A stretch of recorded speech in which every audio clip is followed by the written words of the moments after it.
अगर मैं तुमसे कहूं कि एक लड़के ने अपने घर के पीछे के जंगल में ऐसी चीज देखी जिसे देखते ही लोग पागल हो जाते हैं, तो क्या तुम यकीन करोगे?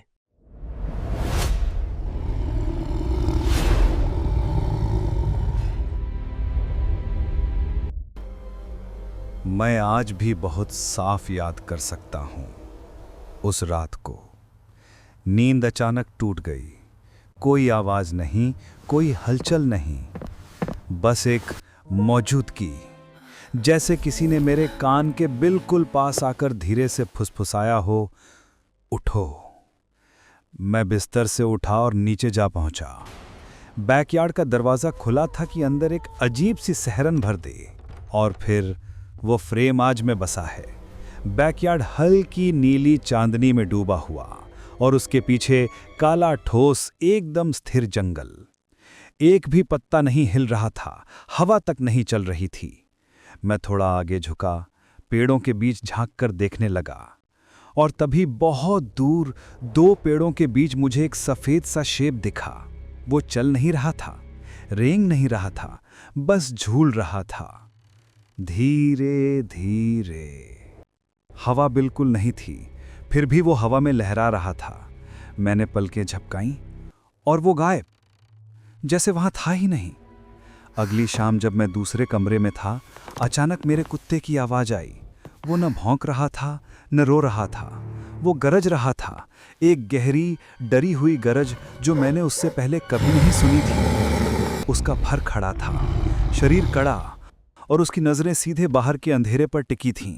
मैं धीरे धीरे उसके पास गया और फिर मैंने देखा वो वही सफेद चीज जंगल के अंदर बहुत दूर धीरे धीरे हिलता हुआ, बाएं दाएं फिर बाएं।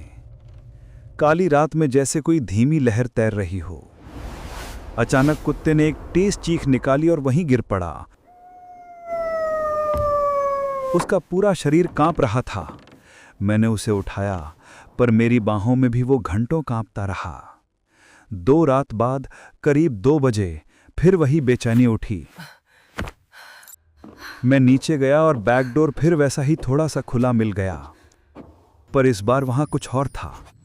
घून की दीवार के नीचे एक दरार से एक लंबी सफेद डरावनी उंगली बाहर सड़क रही थी। उस मंजर को देख मैं कदम पीछे हट गया। धड़कन कानों में गूंज रही थी। वो उंगली कुछ क्षण रुकी, फिर मुड़ गई और धीरे धीरे वापस अंधेरे में चली गई। मैंने दरवाजा जोर से पटका और मेरे हाथ कांपना रुक ही नहीं रहे थे। अगली शाम मुझे यकीन चाहिए था। मैं खुद को समझा रहा था, शायद मैं सोच रहा हूं, दिमाग थका है, नींद कम है। इसलिए मैं जंगल की तरफ गया और वहां जो दिखा उसने सब गलत साबित कर दिया।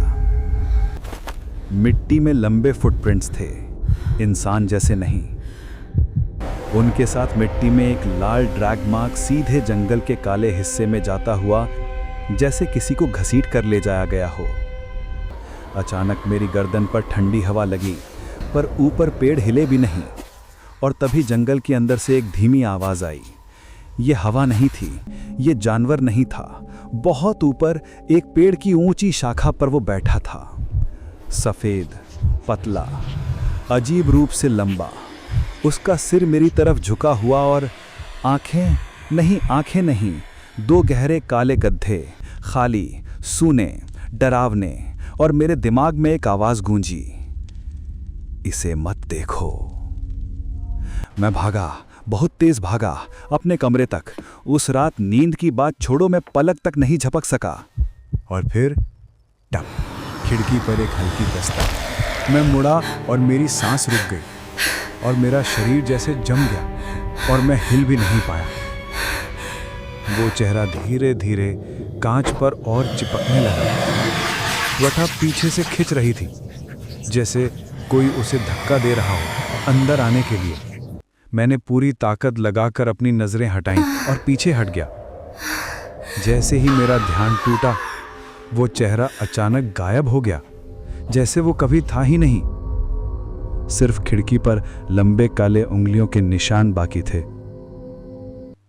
उस दिन के बाद मैंने कभी उस जंगल की तरफ नजर भी नहीं की, पर सच कहूं कभी कभी रात के 2-3 बजे बाहर के अंधेरे में एक बहुत हल्की आवाज़ अब भी सुनाई देती है और मुझे हमेशा लगता है कि वो अभी भी ऊपर किसी पेड़ की शाखा पर बैठा है और बस इंतज़ार कर रहा है